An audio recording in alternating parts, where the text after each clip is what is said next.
Hello, hello, hello. Good morning. Once again, this is your Kuya F. Santos at welcome pong muli sa ating Dagdag Kaalaman, Punting Kaalaman. At ang topic na ating ibabahagi ay tungkol sa emosyon at pagpapasya, lalo na po sa ating mga bagong security guard. Bakit po ba mahalaga ang mga bagay nito? Ang ating pong objective ay maipaliwanag ang kahalagahan ng pagkontrol sa emosyon bilang isang security guard at mabigyang diin ang tamang oras ng pagsagot, pangangako at pagdidesisyon at magsilbing paalaala sa araw-araw na pagganap ng ating tungkulin.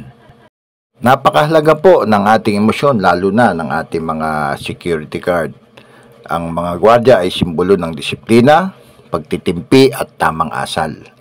Mahalagang matutunan kung kailan ang tamang oras para magsalita at tayo ay kumilos. Unang-una na nga po dyan, huwag tayong basta sasagot kapag tayo nakakaramdam ng emosyon, galit.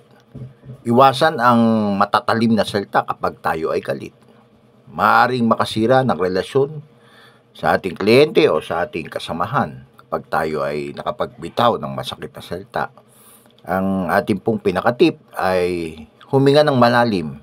Inhale, exhale, inhale, exhale, at maghintay tayo bago magsalita. Kapag feeling natin ay relax na tayo.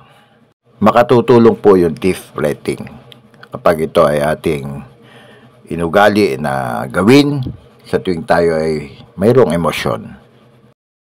At tandaan natin kapag tayo naman ay masaya, ay huwag po tayong mangangako.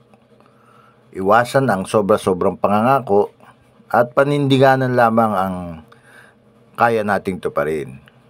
Ang tip po natin dito, mag-isip muna tayo bago magsalta.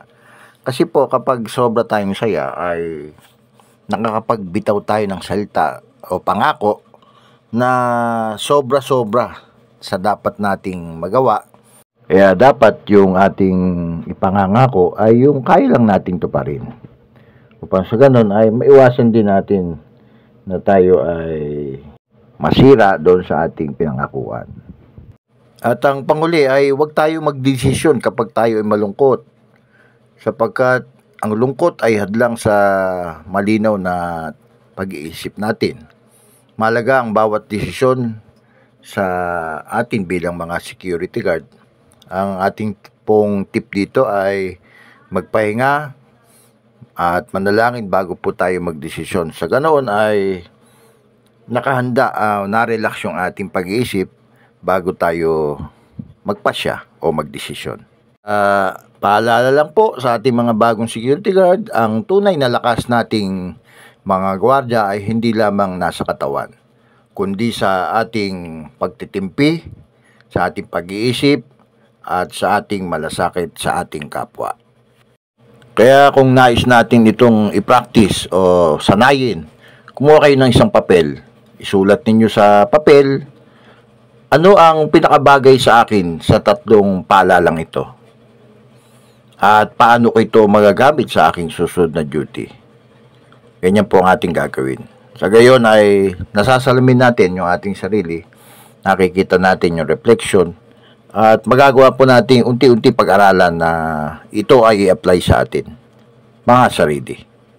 Nawa po ay mayroon tayong napulot na aral sa kasabihang don't make decisions when you're sad, don't make promises when you're happy, and don't reply when you're angry. Muli, ito po ang inyong Kuya F. Santos. Maraming salamat po at ingat po tayong palagi. Mabuhay!